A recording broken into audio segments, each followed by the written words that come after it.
wabarakatuh. Perkenalkan, nama saya Hani Nursaidah dengan NIM 230604778. Prodi PGSD IKIP Siliwangi, kelas B1 angkatan 2023. Video ini saya buat untuk memenuhi tugas mata kuliah Konsep Dasar Bahasa Indonesia yang diampuh oleh Bapak Acep Haryudin MPD. Baik, langsung saja kita ke videonya. Belajar bahasa pada hakikatnya adalah belajar komunikasi.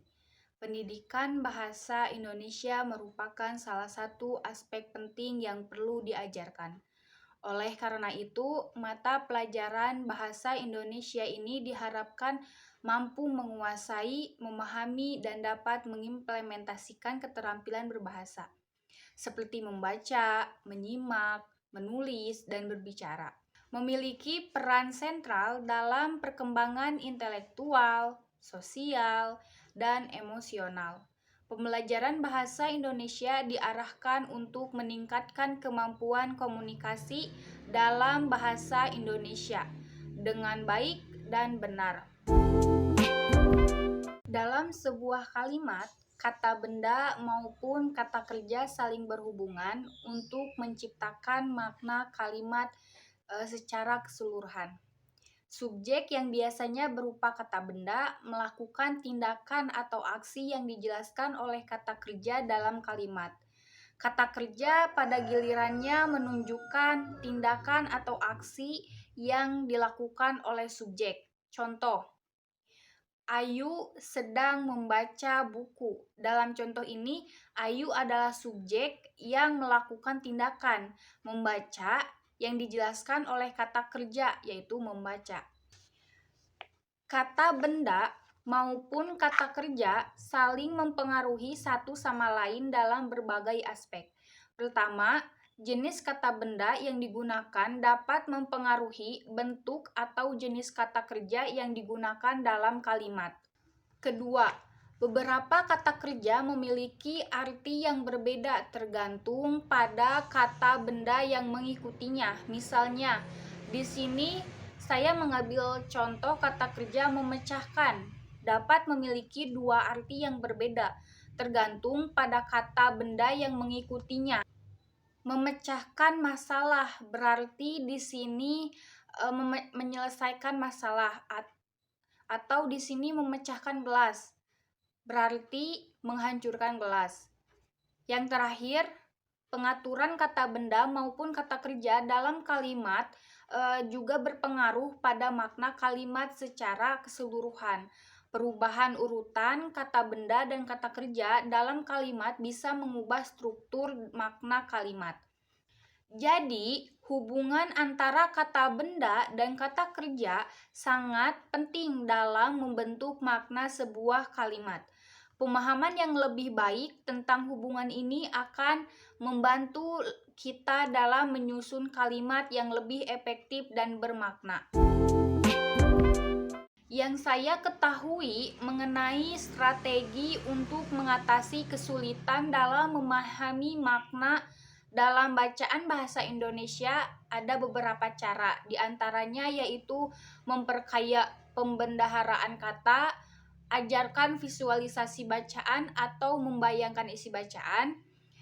Yang ketiga, baca ulang untuk menemukan inti pesan. Yang keempat, berdiskusi tentang isi bacaan. Yang kelima, kenalkan dengan berbagai jenis bacaan. Sehubungan dengan kondisi dan cara belajar yang ditempuh sebagian besar siswa, maka strategi belajar di tingkat apapun sebenarnya tetap sama.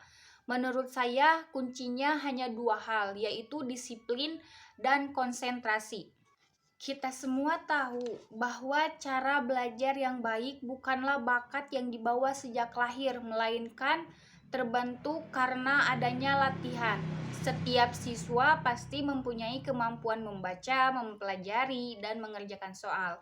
Namun, menjadikan kemampuan tersebut sebagai bagian dari kehidupan siswa adalah sesuatu yang sulit dan hanya dapat ditempuh melalui latihan-latihan. Sehingga menghasilkan sesuatu cara belajar yang baik. Kalimat merupakan bagian dari sebuah wacana. Kalimat yang tertata dengan baik akan memudahkan pemahaman saat membacanya. Berbicara tentang kata hubung atau sering disebut dengan konjungsi merupakan kata yang menghubungkan antar kata, antar frasa, antar klausa, dan antar kalimat. Konjungsi atau kata hubung memiliki fungsi yang sangat penting baik itu dari karya sastra maupun bahasa. Kegunaannya digunakan untuk memberikan makna tertentu terhadap suatu kalimat atau paragraf. Di sini saya mengambil 2 kalimat sebagai contoh. Kalimat pertama, jika saya makan, maka saya kenyang.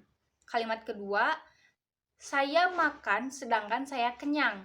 Dari 2 kalimat tersebut menggunakan konjungsi yang berbeda antara jika makan dengan konjungsi sedangkan. Itu adalah 2 kalimat hal yang berbeda. Konjungsi atau kata hubung memiliki beberapa macam. Di antaranya konjungsi korelatif. Konjungsi adalah kata hubung yang menghubungkan antara 2 kata atau frasa yang memiliki kedudukan yang setara. Contoh, baik sekarang maupun nanti. Itu memiliki kedudukan yang sama. Contoh yang kedua, bukan hanya nasi tetapi juga jagung. Yang kedua, konjungsi subordinatif adalah konjungsi yang menghubungkan antara 2 kata, frasa, atau klausa yang memiliki kedudukan yang bertingkat. Konjungsi ini memiliki beberapa bentuk, yaitu diantaranya konjungsi pengandaian, konjungsi syarat, konjungsi waktu, konjungsi tujuan, konjungsi cara, konjungsi penjelasan, konjungsi pemiripan, konjungsi sebab, dan yang terakhir konjungsi konsesif. Yang selanjutnya konjungsi koordinatif. Konjungsi ini adalah kata hubung yang menghubungkan antara 2 kalimat atau lebih yang kedudukannya setara. Konjungsi ini hampir sama dengan konjungsi korelatif. Bedanya, kalau konjungsi korelatif kalimatnya sederhana. Dalam konjungsi ini terdapat 4 bagian, yaitu konjungsi penambahan, konjungsi pemilihan, konjungsi perlawanan, dan konjungsi pertentangan. Dialek adalah variasi dalam bahasa yang digunakan untuk sekelompok penutur dalam suatu wilayah geografis, kelompok sosial, atau kelompok tertentu. Variasi dalam dialek dapat meliputi perbedaan dalam pengucapan atau fonologi, tata bahasa, kosakata, dan bahkan frasa khas yang digunakan dalam komunikasi sehari-hari. Dialek dapat muncul karena berbagai faktor seperti geografis, sosial, atau bahkan etnis. Dialek sosial dapat mencakup perbedaan dalam bahasa yang digunakan oleh berbagai lapisan sosial atau kelompok usia.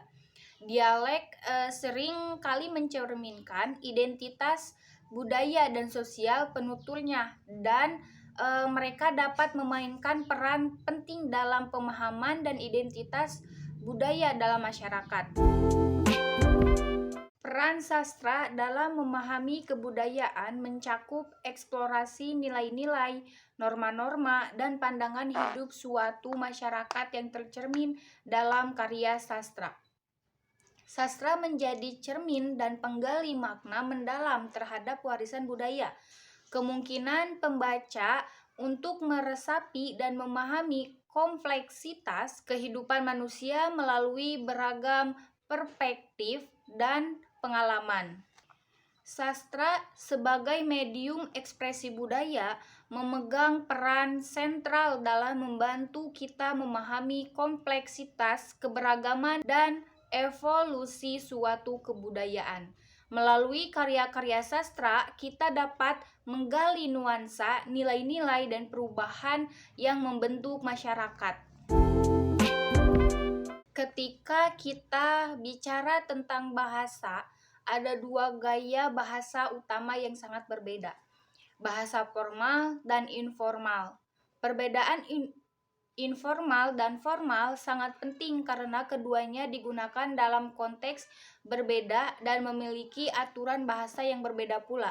Pada dasarnya, bahasa formal adalah bahasa yang digunakan dalam situasi resmi atau formal, misalnya dalam presentasi, surat resmi, atau dokumen hukum. Bahasa formal cenderung lebih serius, teratur, dan menggunakan kata-kata formal seperti saudara, saudari, atau kedudukan.